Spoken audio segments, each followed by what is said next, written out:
Bonjour, bienvenue au Forum économique breton J1 de cette troisième édition, toujours en direct de Saint-Malo. J'ai le plaisir de recevoir David Collin. Bonjour. Bonjour Linda. Alors David, vous êtes directeur territorial breton chez GRDF. Donc vous avez 3 objectifs majeurs chez GRDF. Si vous voulez bien, je vais les énumérer. Alors vous avez la promotion du gaz renouvelable, bien évidemment, puisqu'on va parler biodiversité tout au long de ce forum. Vous avez l'accélération de la sobriété énergétique.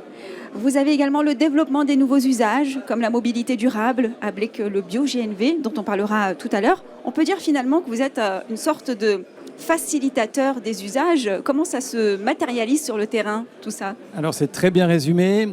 Je dirais en fait, avec le sens de la formule, que GRDF en Bretagne, c'est un gestionnaire d'actifs qui appartiennent aux collectivités locales. 3300 km de réseau et qui représente à peu près 16% de toute l'énergie consommée en Bretagne, y compris pour se chauffer, y compris pour se déplacer. GRDF, c'est aussi l'alimentation en gaz d'1 mètre carré de bâtiments tertiaires sur 2. C'est un immeuble sur 2 qui se chauffe au gaz naturel, et c'est aussi un peu plus d'un tiers en fait, des maisons individuelles qui sont chauffées au gaz naturel. GRDF Bretagne, c'est surtout 400 personnes, 40 alternants en plus. Nous avons des équipes dédiées qui accompagnent les porteurs de projets biométhane, qui accompagnent les bureaux d'études, les promoteurs, mais aussi et surtout les collectivités locales au travers de conseils au quotidien ou au travers de l'élaboration de leur plan climat, air, énergie territorial. Donc on comprend bien que tout ça est possible grâce justement au développement du gaz vert qui est aussi appelé bio-GNV, le biométhane entre autres. Et ce gaz est produit à partir de déchets, mais concrètement, comment ça fonctionne? Alors, oui, ce gaz, en fait, a plusieurs noms. Ce gaz vert, on l'appelle aussi biométhane. Et pour l'usage carburant, on l'appelle bio-GNV, biogaz naturel véhicule. Donc voilà les 3 noms. On peut le retenir, mais retenons, et moi je vais vous parler de gaz vert. Alors ce gaz vert, il a les mêmes caractéristiques que ce qu'on appelait avant le gaz de ville. Il a quand même quelques différences et qui ne sont pas les moindres. Il est renouvelable, il est produit à partir de déchets dans le cadre d'une économie circulaire. Alors, vous prenez en fait des déchets agricoles, du lisier, du fumier. Vous pouvez prendre aussi des tontes de pelouse. Vous pouvez prendre aussi les déchets alimentaires. Vous pouvez prendre les bouts de stations d'épuration et grâce à tout cela, vous pouvez produire en fait ce gaz vert renouvelable. Vous pouvez même prendre aussi dernièrement des algues évacuées de la Vilaine, des algues envahissantes qu'on appelle Élode et Géria. Voilà. Et en fait, on arrive à les méthaniser. Donc 2 déchets, on arrive à produire une énergie renouvelable.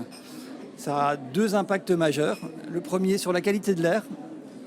On est bien entendu en fait, capable de réduire en fait, les particules à pratiquement aucune émission, y compris les NOx par rapport à d'autres énergies.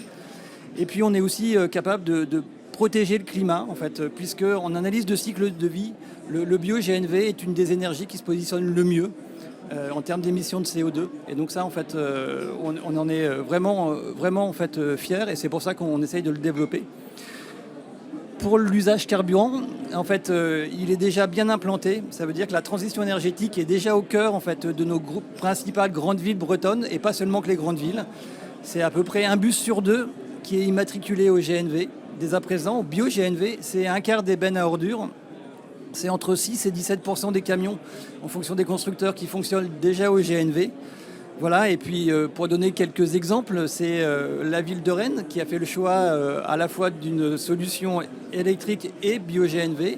Et si on fait le tour, c'est la ville de Vannes pour ses bennes à ordures, c'est Lorient en fait également à 80%, c'est Quimper, c'est Brest. C'est Saint-Brieuc en partie, en fait on espère que ça va le devenir, en fait c'est en gestation. Et puis pour terminer en fait par la ville qui nous accueille, en fait tout récemment, Saint-Malo Agglomération a fait le choix, en fait un choix en fait dual de 2 énergies, l'hydrogène pour une partie et pour l'autre partie en fait ce sera du bio-GNV. Et pas n'importe quel biocarburant, en fait, ce sera du carburant bien sûr produit à partir de déchets, mais de la station d'épuration en fait, de l'agglo de Saint-Malo. Et donc du coup, en fait, Saint-Malo va produire son carburant pour ses bus au bio-GNV. Voilà un petit peu l'actualité. C'est des informations plutôt optimistes. Quand on parle d'écologie, ça fait du bien, ça laisse présager quand même de belles perspectives. Tout le monde aura compris que de toute façon, le fil conducteur de ce forum, c'est la biodiversité, c'est les énergies renouvelables. Et je crois savoir que le gaz remplit particulièrement ces objectifs en termes justement d'énergie renouvelable, plus 3% par an. Je ne vais pas m'épargner cette question et faire le parallèle avec la Russie, forcément. J'imagine que c'est à notre avantage. Bien sûr, c'est extrêmement symbolique. En fait, de se dire que le gaz russe peut être remplacé par du gaz breton, du gaz produit à partir des déchets en fait, de la région, en boucle courte, en économie circulaire. Ça veut dire que la transition écologique, elle est non seulement en marche, mais elle est déjà présente. Alors, en quantité suffisante ? Alors ça c'est une excellente question. Aujourd'hui, comme vous l'avez dit, en fait, on croit à peu près 3% de la part de la consommation par an en fait, est accrue en fait, grâce à du gaz vert.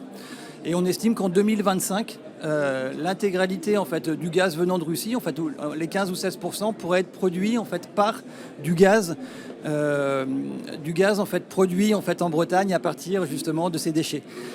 Ce qui est important aussi d'évoquer, c'est qu'on parle bien entendu en fait, d'indépendance énergétique progressivement, mais qu'en fait il faut aussi évoquer un autre levier qui est tout aussi important que le développement des énergies renouvelables et que le gaz vert, en fait, le biométhane. Ce levier, c'est la maîtrise de la consommation, c'est l'efficacité énergétique. En fait, pour vous donner des exemples, dans le bâtiment, on cible en 2030 de réduire de 37% en fait, la part du gaz, 37%.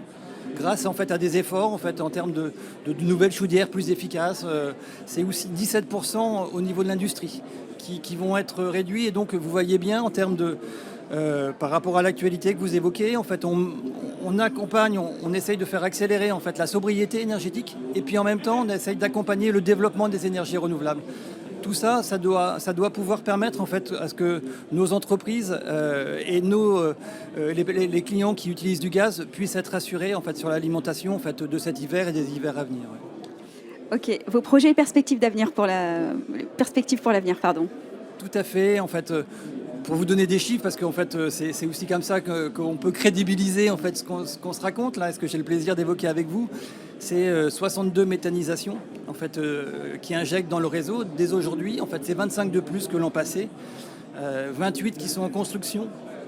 Et donc, c'est un rythme de 25 à 30 unités de méthanisation qui injectent du gaz vert dans les réseaux. Et c'est comme ça qu'on peut viser en fait, les 14-15% en 2025, les 30% en 2030. Et puis notre objectif ultime, c'est bien sûr en fait, un gaz 100% renouvelable en 2050. Merci David Collin pour cette note d'optimisme. Merci à vous de nous avoir suivis. On continue ensemble tout au long de cet après-midi autour des échanges. À tout à l'heure.